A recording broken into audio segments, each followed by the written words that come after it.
Hi welcome back to my YouTube channel.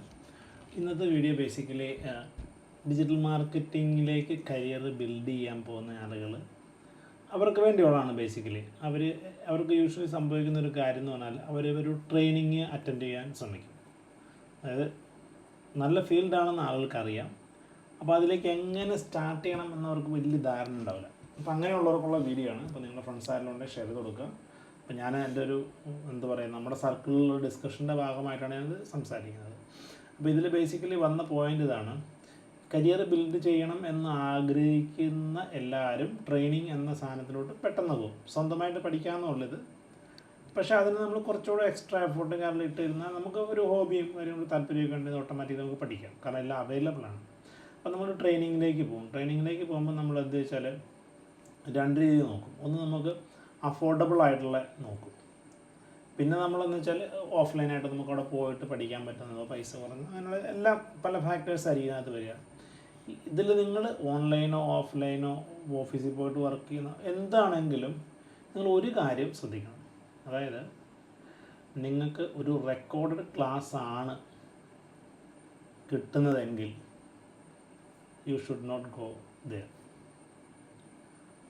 അത് എനിക്ക് നേരിട്ട് അറിയുന്ന 2-3 പേര് എനിക്ക് ഫീഡ്ബാക്ക് ഓൾറെഡി തന്നു. അത് മാത്രമല്ല, റെക്കോർഡ് ക്ലാസ് ഈസ് നത്തിങ്. അതിൽ നിങ്ങൾക്ക് പഠിക്കാൻ പറ്റും, ഇല്ലെന്ന് ഞാൻ പറയുന്നില്ല, പഠിക്കാൻ പറ്റും. പക്ഷേ ഒരു നോർമൽ രീതിയിലുള്ള ആളാണ് റെക്കോർഡ് ക്ലാസ് പ്രിഫർ ചെയ്യുന്നത്. റെക്കോർഡ് ക്ലാസ് ഉണ്ടെങ്കിലുള്ള ഗുണം എന്താണെന്ന് ചോദിച്ചു കഴിഞ്ഞാൽ, നിങ്ങളുടെ സമയത്തിന് നിങ്ങൾക്ക് പ്ലേ ചെയ്ത് കാണാം, എന്നിട്ട് നിങ്ങൾ ഇരുന്നു. മറ്റേത് അങ്ങനെയല്ല, യു ഷുഡ് സിറ്റ് എന്നുള്ളതാണ്. അപ്പോൾ അതാണ് അതിൻ്റെ ഡിഫറൻസ്. അപ്പോൾ മറ്റേതാകുമ്പോൾ നിങ്ങളൊരു 10% ഇൻട്രസ്റ്റ് ഉണ്ടെങ്കിൽ കൂടി നിങ്ങൾ പഠിച്ചു വരും. റെക്കോർഡ് ക്ലാസ് ആണെങ്കിൽ നിങ്ങൾക്ക് ഒരു 90% ഇൻട്രസ്റ്റ് ഉണ്ടെങ്കിൽ നിങ്ങൾ പഠിക്കാൻ പറ്റുള്ളൂ. സോ റെക്കോർഡ് ക്ലാസ് കേൾക്കാൻ പോകുന്ന ഒരാൾക്ക് സ്വന്തമായിട്ട് പഠിക്കാം, കാരണം ഇതെല്ലാം അവൈലബിൾ ആണ്. അപ്പോൾ നിങ്ങൾ പൈസ കുറവോ പൈസ കൂടുതലോ ടൈമോ ഇതൊന്നും നോക്കണ്ട. ക്ലാസ്സിൻ്റെ നെച്ചോ അതുമാത്രമല്ല, അതിൻ്റെ കുറച്ചൊരു റിവ്യൂവും കാര്യങ്ങളോ ഒരു ഫീഡ്ബാക്കൊക്കെ നോക്കുക. അതിനുശേഷം നിങ്ങൾ ഓപ്റ്റ് ചെയ്യുക. അല്ലെങ്കിൽ എന്ത് സംഭവിക്കുകയെന്ന് വെച്ചാൽ, പലരും പഠിച്ചിട്ട്, എനിക്കറിയുന്നവരുണ്ട്, പഠിക്കുന്നുണ്ട്, ഇവർ 3 മാസത്തെ കോഴ്സൊക്കെ പഠിക്കും. പക്ഷേ ഇവർക്ക് തിയററ്റിക്കലി കുറച്ച് കാര്യങ്ങൾ അറിയാം, പക്ഷേ പ്രാക്ടിക്കലി ഒരു ഐഡിയ ഇല്ല.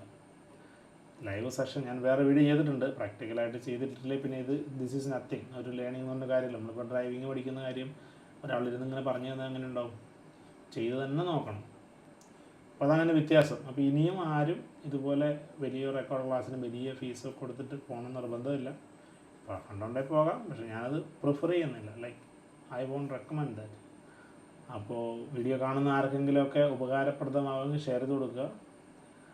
ഈ രീതിയിൽ ചില ആൾക്ക് ഫീസ് കുറവൊക്കെ ഉണ്ടാവും, കാരണം ഇവർക്ക് റെക്കോർഡ് ക്ലാസ്സിന് ഫീസ് കുറയ്ക്കാൻ കുഴപ്പമൊന്നുമില്ല, കാരണം ഒരുപാട് ആളുകൾ വരും ഫീസ് കുറച്ച് കഴിഞ്ഞാൽ. അപ്പോൾ ഇതാണ് ഇതിൻ്റെ ഒരു വ്യത്യാസം. അപ്പോൾ ഒരു ലൈവ് എക്സ്പീരിയൻസ് എന്ന സാധനം ഇങ്ങനെയാണ്. ആളുകളുമായിട്ട് ഇൻട്രാക്ട് ചെയ്യുമ്പോൾ അറിയാൻ പറ്റും കറക്റ്റായിട്ട്. ആരെങ്കിലും എടുത്തവരുണ്ടെങ്കിൽ അവരോട് കമ്മ്യൂണിക്കേറ്റ് ചെയ്യുക. പിന്നെ അതൊക്കെ ഇങ്ങനെ നോക്കിക്കഴിഞ്ഞാൽ മനസ്സിലാവും. ഓക്കെ.